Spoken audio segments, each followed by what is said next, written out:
I never thought I'd see my own family turn into something straight out of the headlines from the 2008 financial crisis, when desperate people schemed against their elders to grab whatever scraps they could amid the collapse, except this time, it was my daughter-in-law plotting to strip me of everything I'd built, all while the world watched families fracture under greed. My name is Frank Miller, a widower from Savannah, Georgia. I've lived in this humid coastal town my whole life, raising my son Luke after his mother passed too young.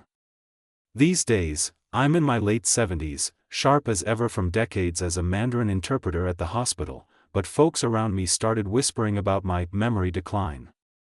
It began subtly, with Megan, Luke's wife of 10 years, hovering a bit too close during family visits. She was always the picture of concern, suggesting I see a specialist, but I caught the glint in her eye, the kind that says someone's counting your assets before you're in the ground. One afternoon, while she thought I was napping in the guest room at their house, I heard her on the phone in the kitchen. She switched to Chinese, laughing softly as she talked about how easy it would be to access the grandkids' college fund once I was deemed incompetent. "The old fool doesn't understand a word," she said, her voice dripping with mockery. But I did understand, every syllable. I'd spent 25 years translating for patients from all over Asia. Instead of confronting her right then, I pulled out my old phone, hit record, and let her keep talking. I waited, patient as the Spanish moss draping the oaks outside, until the whole family could hear the truth, that suspicion gnawed at me like the relentless tide against Savannah's riverbanks. Megan didn't stop at whispers and concerned glances, she escalated, funneling me into what she called cognitive evaluations, to build her case. It started with a family therapist she recommended, Dr. Harlan, a slick fellow with an office in Midtown Atlanta, just a drive away from our suburb. She drove me there herself one Tuesday morning, her hands tight on the wheel as she chatted about how this would help everyone feel secure. I played along, nodding slowly, letting her think I was slipping. But inside, my mind was cataloging every detail, the way she scheduled back-to-back sessions without my input, the forms she pre-filled with notes about my forgetfulness that she'd never witnessed. Dr. Harlan's evaluations were a farce from the start. He'd ask simple questions, dates of historical events, names of family members, and I'd fumble just enough to keep suspicions alive, but not so much that it rang false. Megan sat in on one session, her eyes lighting up as he jotted down observations. "It's progressive," he said afterward, patting my shoulder like I was a child. "We should consider guardianship discussions soon." She beamed, thanking him profusely, and I caught her slipping him an envelope later, cash, I suspected, though I couldn't prove it yet. Back home, I started gathering evidence quietly. I requested my medical records from the clinic, citing privacy laws I'd memorized from my hospital days. The statements arrived in the mail, timestamps showing Megan had called ahead 3 times, each conversation logged as family coordination for patient care. But the real scheme unfolded at Riverbank Credit Union, the local branch where I'd banked since Luke was in diapers.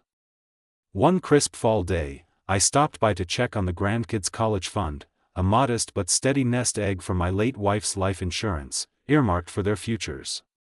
The teller, a kind woman named Rita who'd known me for years, pulled up my account with a frown. "Mr. Miller, there's a new account helper listed. Megan applied last week." I feigned surprise, heart pounding, and asked for the paperwork.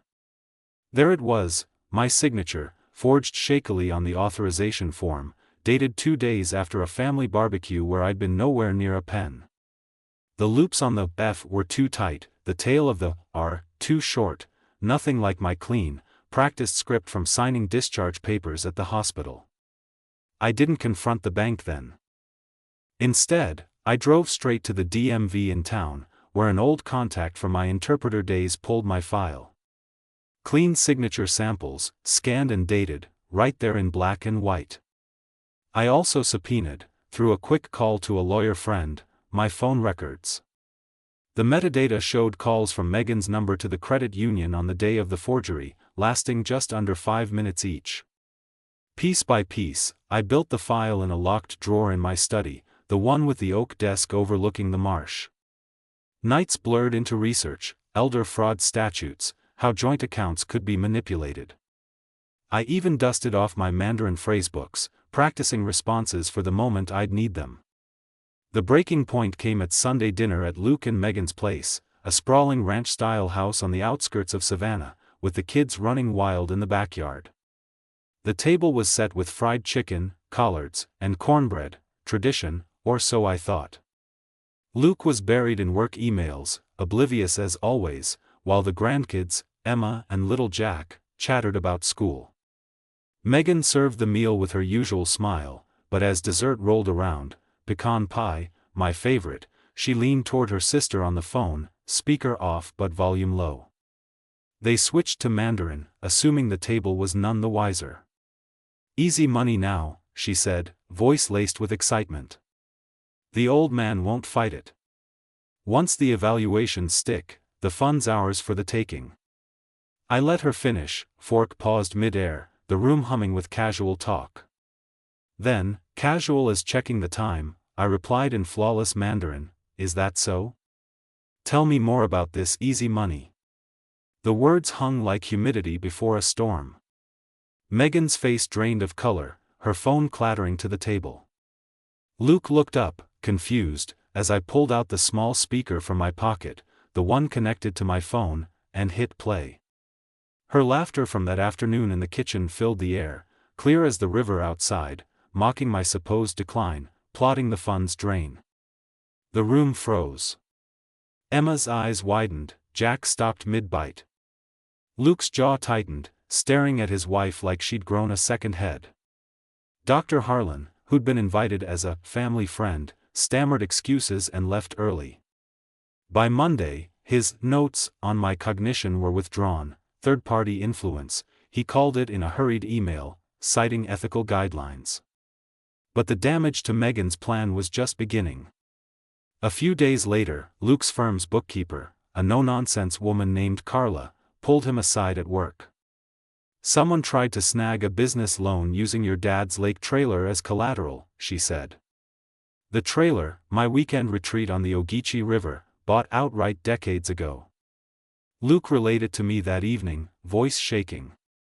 I already knew more. My neighbor, Ms. Ortiz, a retired teacher with security cameras, had texted me footage. A stranger, stocky build, ball cap low, snapping photos of the VIN plate under the trailer hitch. Timestamp, the day after the dinner. Ms. Ortiz recognized the car from the plates, registered to Megan's brother, a realtor in town with a reputation for shady flips.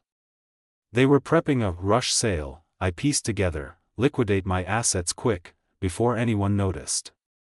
The trailer was worth a tidy sum, enough to cover emergencies, as Megan had hinted in emails. I didn't sleep that night. By dawn, I was at the station, meeting Detective Ramos, a financial crime specialist with the Savannah PD. He reviewed my folder, recordings, signatures, metadata. "This smells like elder abuse," he said, eyes narrowing.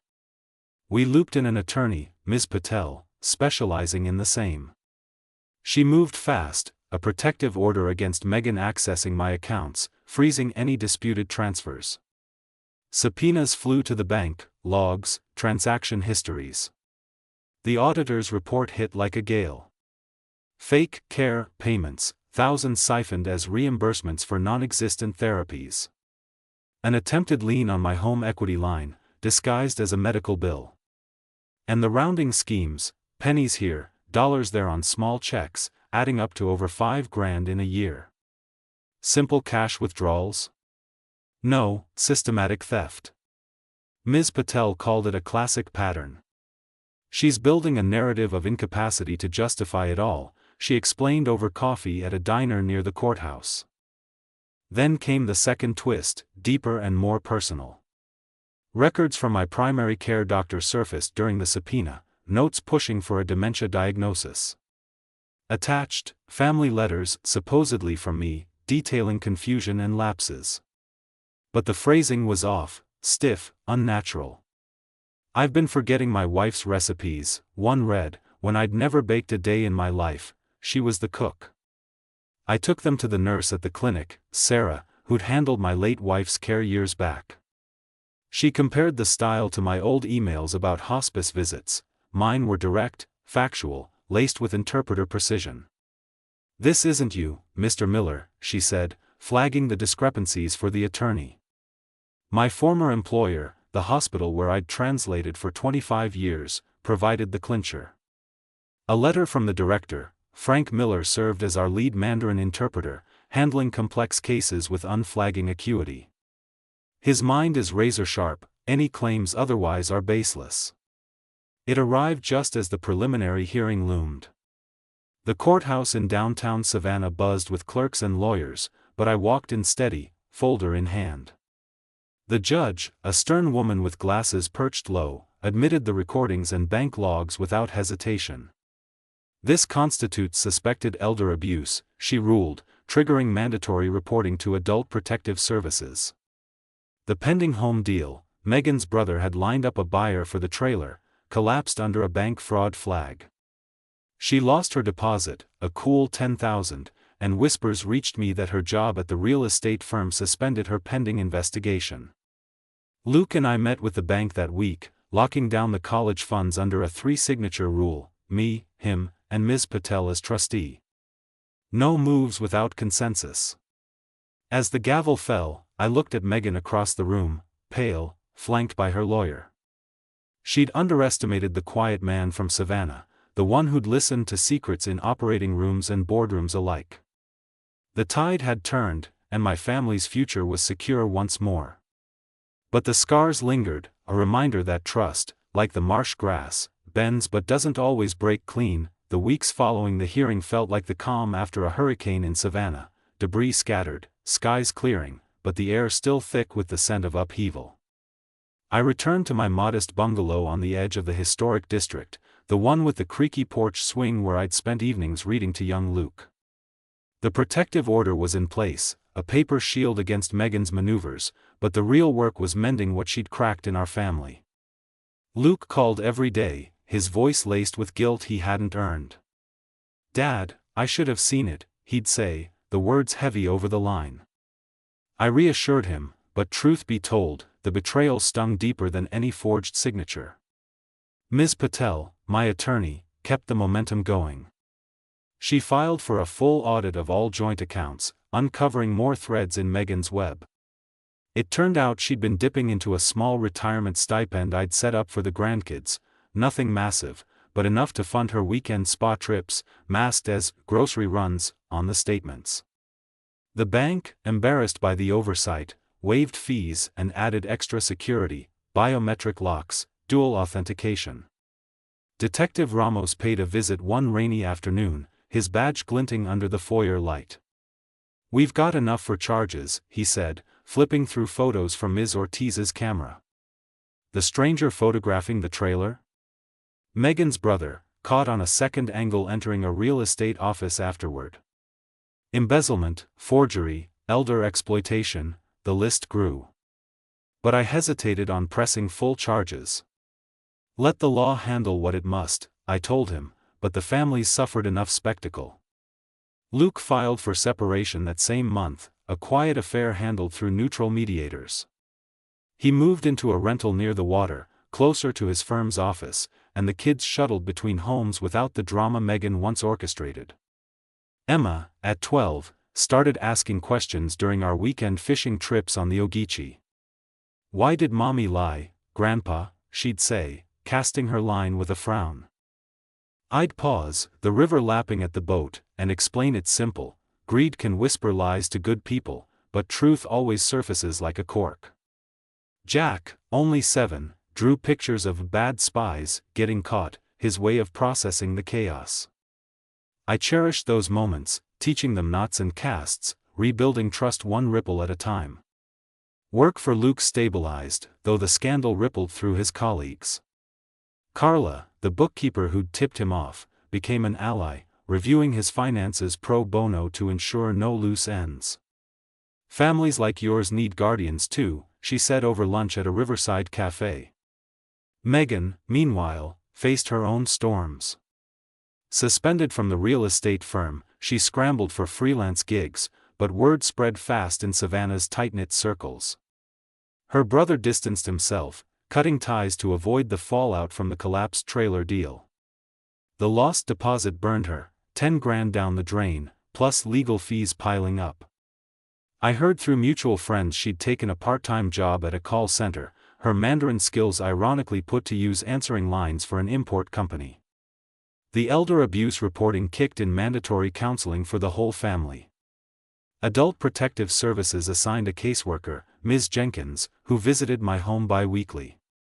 She was thorough, checking locks, reviewing meds, but nodded approvingly at my setup. "You've got your wits about you, Mr. Miller," she said after the first session. This was targeted, not inevitable. Her reports helped quash any lingering doubts from the clinic. Dr. Harlan's practice faced scrutiny, and he shuttered his doors quietly, relocating to a smaller town upstate. The nurse, Sarah, reached out personally, apologizing for not spotting the forged letters sooner. "Your emails about your wife, they were poetry compared to that nonsense," she said. It warmed me, a reminder of the life I'd built before the shadows crept in. I dove back into community work to steady my days. The hospital, where I'd retired 5 years prior, asked me to volunteer as an interpreter again, part-time, easing new patients into the system. It was therapeutic, hearing stories of immigrants navigating American bureaucracy, their worries echoing my own recent battles. One afternoon, translating for a family from Beijing, I caught the father eyeing me with respect. "You understand more than words," he said in Mandarin.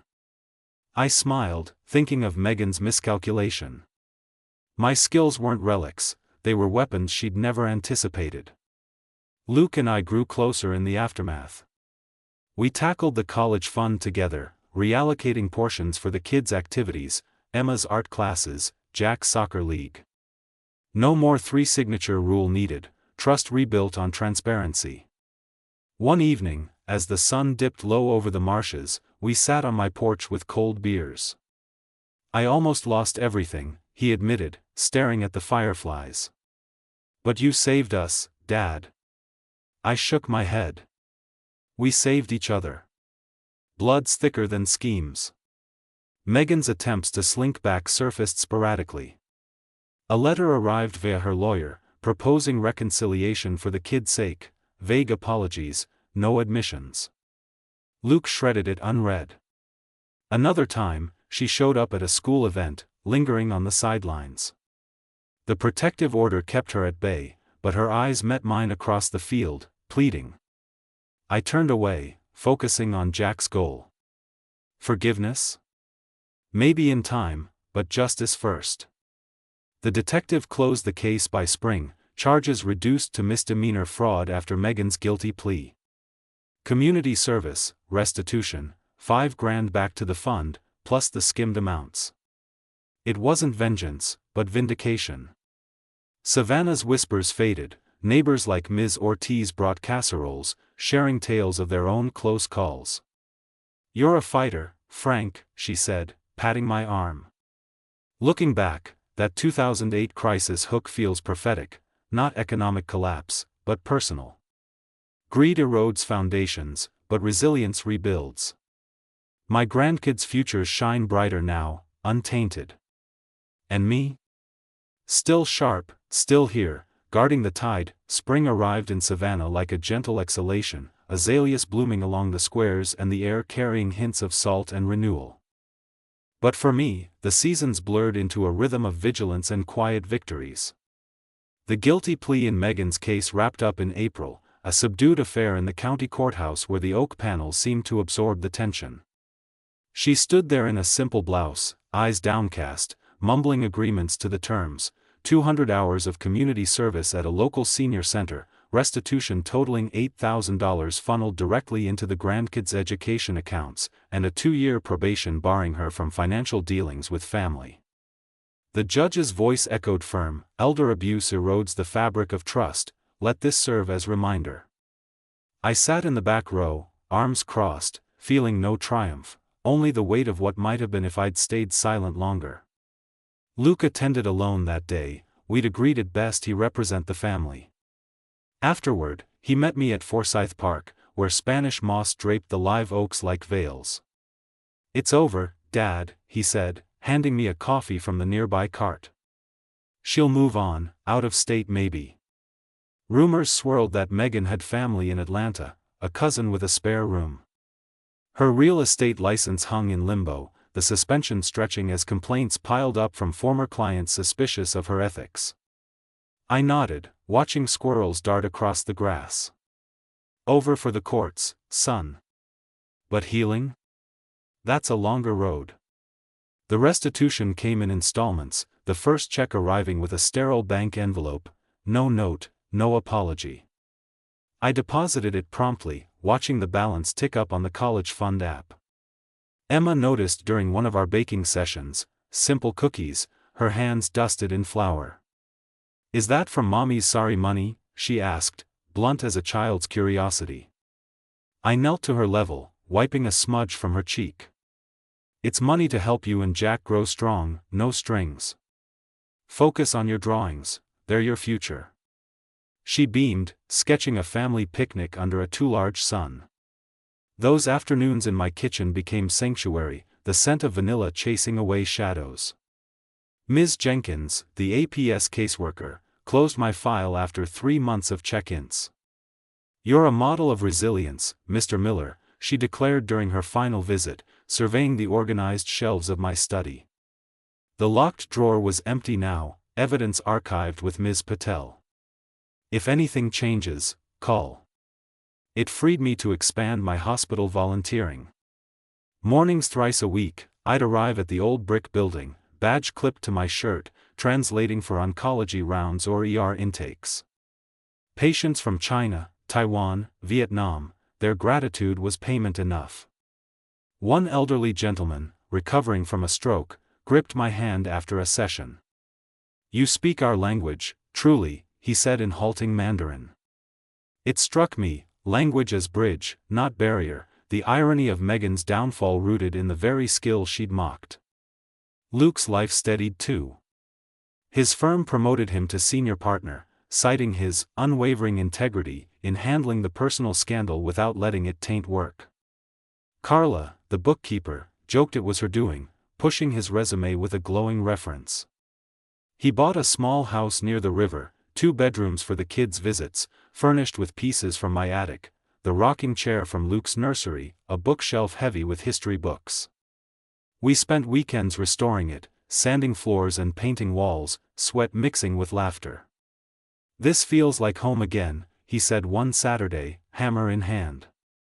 The divorce finalized quietly in June, assets split fair, Megan keeping her car and some savings, Luke the house and custody primary. No alimony fights, just closure. The grandkids thrived under the new normal. Jack joined a youth league, his games a whirlwind of cheers and near misses. I'd sit on the bleachers, thermos in hand, yelling encouragement. After one win, he ran over, jersey grass-stained. "Did you see my goal, Grandpa? Like a pro." I ruffled his hair. "Better than pro, your family."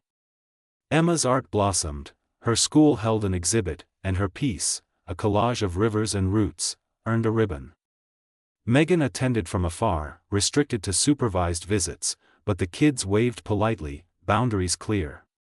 Not all ripples smoothed. Ms. Ortiz, my neighbor, hosted a block watch meeting where elder fraud topped the agenda. I shared anonymized snippets of my story, the room nodding solemnly. "It happens closer than we think," I said, passing handouts on spotting forgeries. One widow shared her own brush with a helpful niece. We swapped contacts, forming an informal network. It empowered me, turning pain into prevention. Detective Ramos dropped by afterward, updating on similar cases. "Your file set precedents," he noted. "Banks are training tellers now on signature red flags." Megan's probation brought unexpected encounters. Once, at the grocery near my home, she turned an aisle, cart laden with basics. Our eyes met, she froze, then nodded curtly. "Frank," she murmured, voice stripped of its old edge. I replied even, take care of yourself. No Mandarin barbs, no schemes, just civility's thin ice. Luke heard she'd enrolled in financial counseling, mandated but perhaps genuine. People change under pressure, he mused during a barbecue, flipping burgers. I watched the smoke rise. Maybe. But trust rebuilds slow. Summer heat peaked, and I took the kids to the lake, my trailer, reclaimed and shiny after a mechanic's tune-up. No liens, no sails, just fishing poles and a cooler of sodas. We launched at dawn, the water glass smooth. Emma reeled in a base, whooping, Jack splashed, carefree. Luke joined midday, boat rocking as we shared sandwiches. This is what matters, he said, sun glinting off his glasses. Stories flowed, my hospital tales, his boyhood mishaps. No mentions of the past, only forward. By fall, the college fund swelled past original marks, bolstered by my small investments, modest stocks in stable firms, advised by Ms. Patel. I updated the will, naming Luke trustee, the grandkids beneficiaries. Peace settled, like fog over the marsh. Volunteering led to a part-time role, coordinating language services. The hospital director praised my enduring sharpness. Sarah, the nurse, became a friend, inviting me to staff potlucks. One crisp October evening, as leaves turned gold, the family gathered at Luke's, Thanksgiving early, traditions reclaimed. Table laden with turkey, stuffing, pies. Emma recited a poem, Jack showed a new drawing. Megan absent, her visits limited to holidays under watch. Laughter echoed, genuine. Raising a glass, I toasted, to roots that hold, no matter the storm. Eyes met, nods exchanged. The crisis of '08 echoed distant, a lesson in greed's folly. My legacy? Not funds, but fortitude, passed like a well-tied knot. Life in Savannah rolled on, resilient as the river. I'd outweighted the tide, emerging whole. As the holidays approached, Savannah wrapped itself in twinkling lights and the faint chill of winter creeping in from the Atlantic. Thanksgiving had passed without incident, a meal where the grandkids' laughter drowned out any lingering echoes of the past. But life, I learned, doesn't tie up loose ends as neatly as a courtroom docket. It simmers, tests, and sometimes bubbles over just when you think the pot's off the heat. December brought a surprise visitor to my doorstep, Megan's mother, Elena, a soft-spoken woman from her side of the family whom I'd met only at weddings and funerals. She stood there one frosty morning, bundled in a wool coat, holding a tin of homemade tamales. "Frank, may I come in? Just to talk." Her eyes, weary behind glasses, held no guile.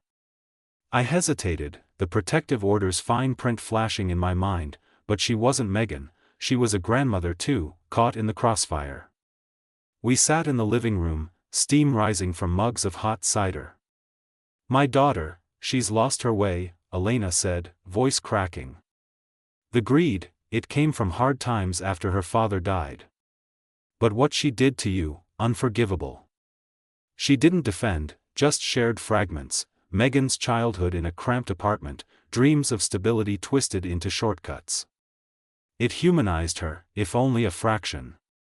I listened, offering no absolution. "The kids need stability now," I replied. "That's my focus." She left with a nod, the tin untouched on the table, a peace offering, perhaps, or a mother's quiet plea. Luke appreciated the encounter when I told him, though warily, "Keep your distance, Dad. She's still family to Megan." He was right, boundaries were our new creed. His promotion brought perks, a company car, more flexible hours for dad duties. We planned a Christmas outing to the lake trailer, packing ornaments and a tree stand. The drive out was filled with carols from the radio, Jack belting off-key while Emma rolled her eyes. Setting up the trailer felt like reclaiming stolen time, stringing lights along the deck, the scent of pine mingling with river damp. No shadows of liens or sails haunted the place now, it was ours, a bubble of normalcy. But normalcy tested itself that holiday. A letter arrived from Megan's lawyer, not aggressive, but probing, a request for increased visitation, citing her completed counseling sessions. Rehabilitation in progress, it claimed, attaching certificates from a court-mandated program on financial ethics. Luke and I consulted Ms. Patel over a video call. She advised caution. Probation allows supervised time, but push for evaluations first. We agreed, scheduling a neutral meeting at a park, short, with a social worker present. The day came crisp and clear, benches under bare oaks. Megan arrived punctual, looking thinner, her usual polish faded.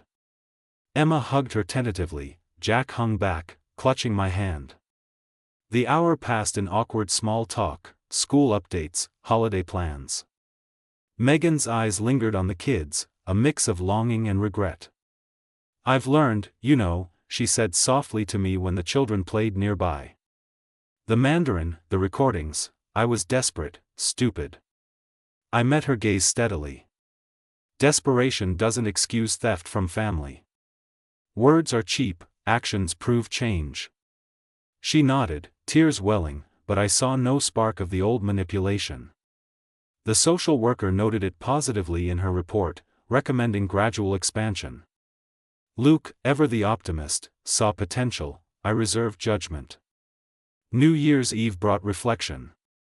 Alone on my porch as fireworks popped over the harbor, I replayed the year's chaos. The 2008 crisis that hooked my tail felt like a distant rumble now, global greed mirroring personal betrayal. I'd emerged not broken, but tempered, my Mandarin a shield-turned sword. The hospital role expanded. I led a workshop for staff on cultural nuances in elder care, drawing from my ordeal without specifics. Listen beyond words, I told them, and watch the actions. Applause followed, and Sarah beamed from the front row. "You're inspiring, Frank." Spring thawed into routine. The kids' school year wound down with awards, Emma's art portfolio accepted for a youth gallery, Jack's soccer team runners-up. Megan's visits increased to bi-weekly, always supervised, no incidents. She contributed small gifts, books for the shelves, a soccer ball for Jack. Restitution payments continued, steady as clockwork, the fund now robust enough for college and beyond. Luke dated casually, a nice woman from his firm, Carla's introduction, but took it slow, prioritizing the kids. Summer revisited the lake, a full family affair -1. We boated deeper into the Ogeechee, picnics on sandbars. Stories unfolded around campfires, my interpreter adventures in the ER, dodging cultural faux pas, Luke's tales of courtroom wins. The grandkids absorbed it, wide-eyed. One night, as stars wheeled overhead, Emma asked, "Grandpa, what if Mommy tries again?" I poked the fire. "She won't, because we watch together now. Family's a team." Jack nodded solemnly, roasting marshmallows. Ms. Ortiz's block watch grew. I became informal advisor, guest speaking at community centers. Elder fraud seminars drew crowds, widows, veterans, folks like me. Detective Ramos collaborated, sharing stats, cases up 20% post-pandemic, but convictions rising with awareness. "You lit the fuse, Miller," he joked over coffee. My story, anonymized, featured in a local newsletter, warnings woven with hope. By fall, a full year post-hearing, closure solidified. Megan relocated to Atlanta, a fresh start with her cousin, job at a nonprofit handling immigrant finances, ironic redemption, using her skills for good.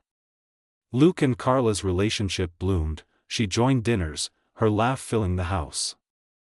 The divorce's final papers signed off on shared custody, amicable. Thanksgiving circled back, table fuller. Toasts rang, to health, to lessons, to unbreakable bonds. I watched Luke carve the turkey, kids giggling, and felt gratitude swell. Greed had tested us, but resilience prevailed, like Savannah's oaks, roots deep against storms. Life flowed onward, a steady current. My bungalow stood sentinel, porch swing creaking in the breeze. At 78, sharper than ever, I planned ahead, more volunteering, perhaps a memoir for the grandkids.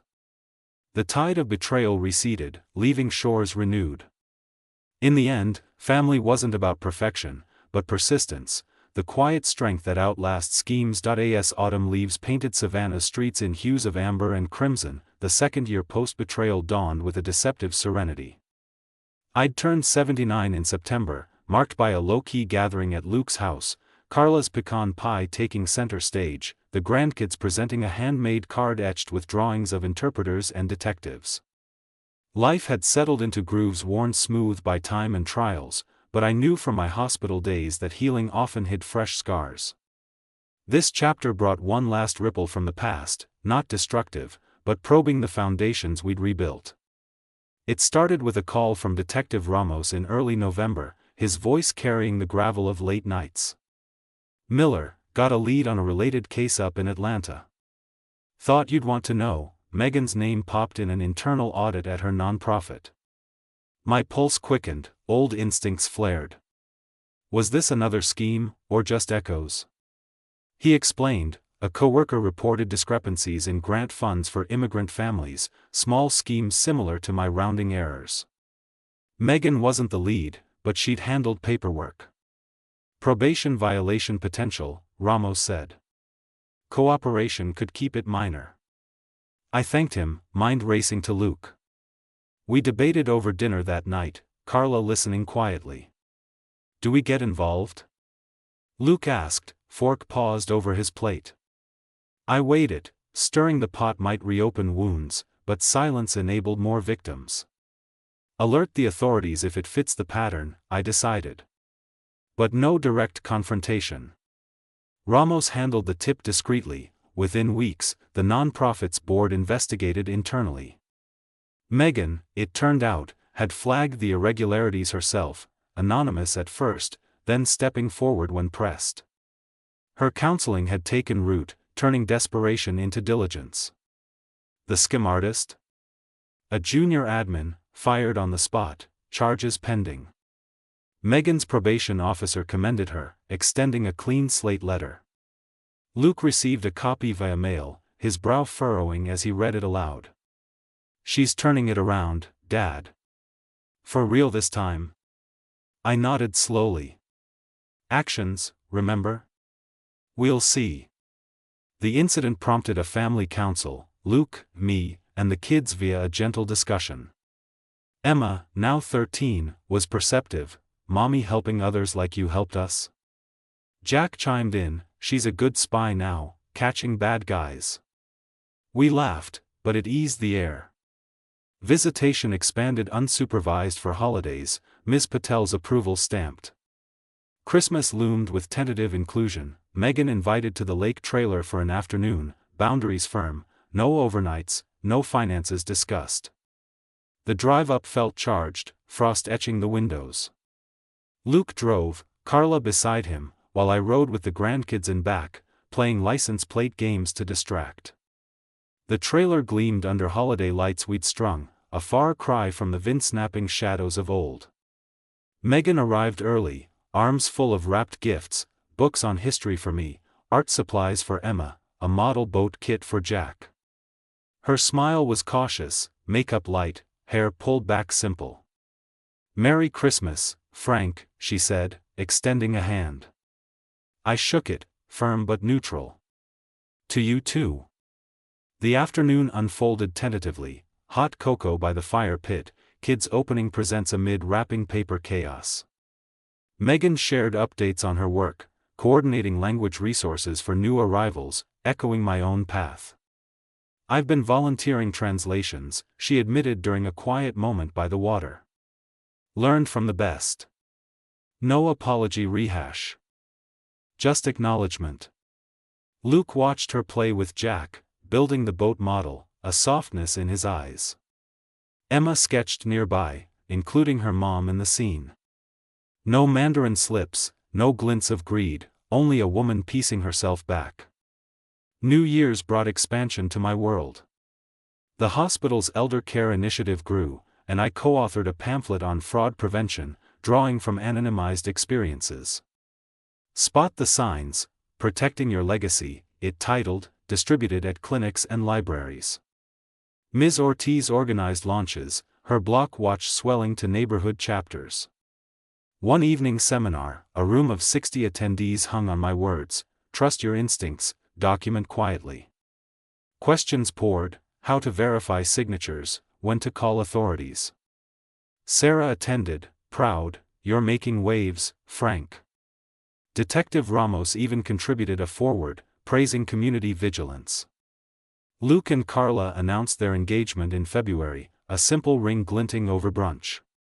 The kids cheered, I toasted with orange juice, heart full. To new chapters, Luke said. Wedding plans brewed small, spring ceremony by the river, family only. Megan was included peripherally, invited to the rehearsal, a nod to co-parenting.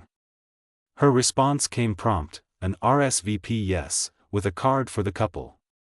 Spring bloomed with Emma's gallery show, her Rivers en Route series on display downtown.